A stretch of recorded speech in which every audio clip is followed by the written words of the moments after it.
Consolidate जो होता है, यदि आपको मल्टीपल सीट पर कोई भी कैलकुलेशंस करनी होती, मतलब एक से ज़्यादा सीट पर अगर आपको कोई भी कैलकुलेशन, सम, काउंट, एवरेज, कुछ भी कैलकुलेट करना होता है, तो आप कंसोलिडेट ऑप्शन से कर सकते हो।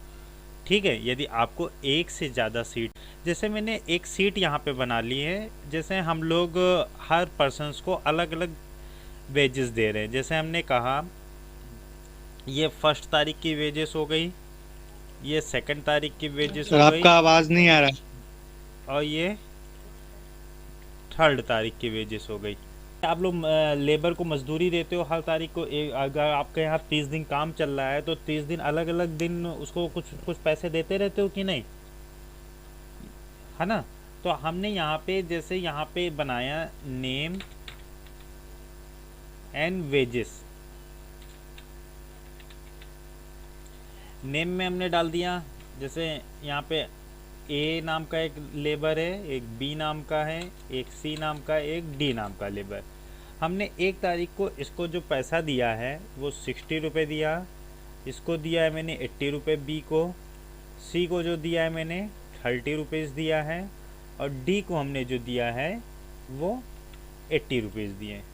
इसी तरह यही टेबल को हम लोग, यही मज़दूर 2 तारीख को भी काम कर रहे होंगे, 2 तारीख को भी यही मैंने दे दिया, लेकिन इनकी वेजेस मैंने चेंज कर दी। जैसे 2 तारीख को मैंने इनको 70 रुपये इसको दिए थे, इसको 100 रुपये दिए थे, इसको 120 रुपये दिए, और इसको हमने 200 रुपये दे दिए।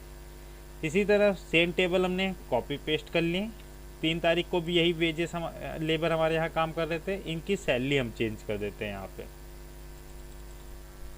जैसे 3 तारीख को मैंने यहाँ पे 80 रुपये दिए, इसको 200 रुपये दिए, इसको हमने 140 रुपये दे दिए, और इसको हमने दे दिए 210 रुपये। अलग अलग तारीख में अलग अलग वेजेस दे दी हमने। अब देखो मैंने अपनी मल्टीपल सीट्स क्रिएट कर ली, सीट 1, सीट 2, सीट 3। अब अगर हमें इन सारी मल्टीपल सीट के डेटा पर कोई भी कैलकुलेशंस करनी है, जैसे हमें सम, काउंट, एवरेज, मैक्स, कोई भी वैल्यू निकालनी होती है कि मैक्सिमम को वेजेस दी गई है सबसे ज़्यादा वो फाइंड करना है, या मिनिमम वेजेस फाइंड करना है, कोई भी कैलकुलेशंस करनी होती है, तो आप लोग किसका यूज करोगे? कंसोलिडेट का। तो कंसोलिडेट के लिए सबसे पहले हम लोग नई सीट ओपन करेंगे। हमेशा कंसोलिडेट हमेशा ऑलवेज नई सीट पे अप्लाई होता है। नई सीट ओपन करने के बाद हम कंसोलिडेट पे क्लिक करेंगे। कंसोलिडेट पे क्लिक करने के बाद हम फंक्शंस, यहाँ से फंक्शन सेलेक्ट करेंगे जो फंक्शंस हम लोग अप्लाई करने जा रहे हैं। जैसे हम लोग सम अप्लाई करने जा रहे हैं, हमने यहाँ से सम ले लिया। सम लेने के बाद अब यहाँ पे रेफरेंस ऑप्शन पर क्लिक करेंगे।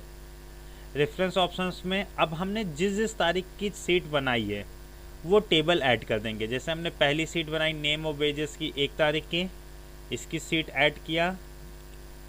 फिर हमने 2 तारीख की जो भी सीट बनाई थी उसको सेलेक्ट किया, ऐड कर दिया। फिर हमने 3 तारीख की जो सीट बनाई थी नेम और वेजेस की, उसको भी सेलेक्ट करके ऐड कर दिया। मतलब आपकी जितनी भी मल्टीपल सीट्स हैं, रेफरेंस पे कर्सर रख के उन सारी सीट को हम लोग क्या कर लेंगे? सेलेक्ट कर करके ऐड। ऐड बटन पे क्लिक कर लेंगे। ऐड बटन पे क्लिक करने के बाद अब यहाँ पे क्या करता है, रेफरेंस खाली ये न्यूमेरिक वैल्यू का रेफरेंस लेता है, खाली ये न्यूमेरिक वैल्यू का ही सम करेगा। अगर आपको टॉप रो मतलब ये हेडिंग, टॉप हेडिंग चाहिए और लेफ्ट कॉलम मतलब इधर की हेडिंग चाहिए, तो आपको यहाँ पे यूज लेबल इन में टॉप रो और लेफ्ट कॉलम पर क्लिक करना पड़ेगा। फिर इसी में एक ऑप्शन और है, create link to source data. Create link to source data option से क्या होता है, अगर आप सोचते हो कि अगर हमने कभी भी किसी की वेजेस कम दी थी और गलत फिल कर दी, जैसे 1 तारीख को मैंने वेजेस इसको दी थी 150 रुपये और मैंने 80 रुपये ही चढ़ाई।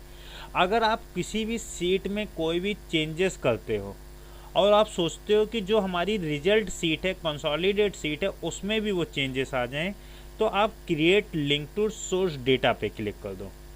Create link to source data पे क्लिक करने से क्या होगा, अगर आप किसी भी सीट में मतलब जो भी आपने सीट यहाँ पे सेलेक्ट करके रखी हैं क्वेश्चंस के लिए, अगर उन सारी सीट को आप सेलेक्ट करके कोई भी चेंजेस करोगे तो आपके रिजल्ट शीट में भी वो चेंजेस आ जाएंगे। चलो मैं करके दिखाता हूँ। Credit link to source data पे क्लिक करने के बाद हमने ओके कर दिया।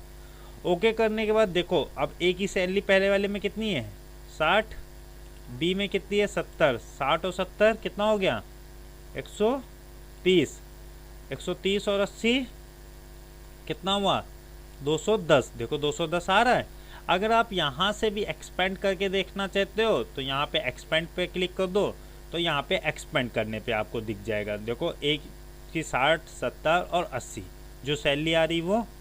अब अगर हम ए की सैलरी में कोई चेंजेस करते, जैसे मैंने ए को 3 तारीख को 160 रुपये दिए थे, 80 रुपये चढ़ा दिए गलती से, इंटर मारा। अब देखे कंसोलिडेट सीट में चेंजेस हुए हैं, ये देखो आपकी कंसोलिडेट सीट में भी वो चेंजेस हो जाएंगे। तो बहुत आसान है ना कंसोलिडेट करना। Okay, thank you.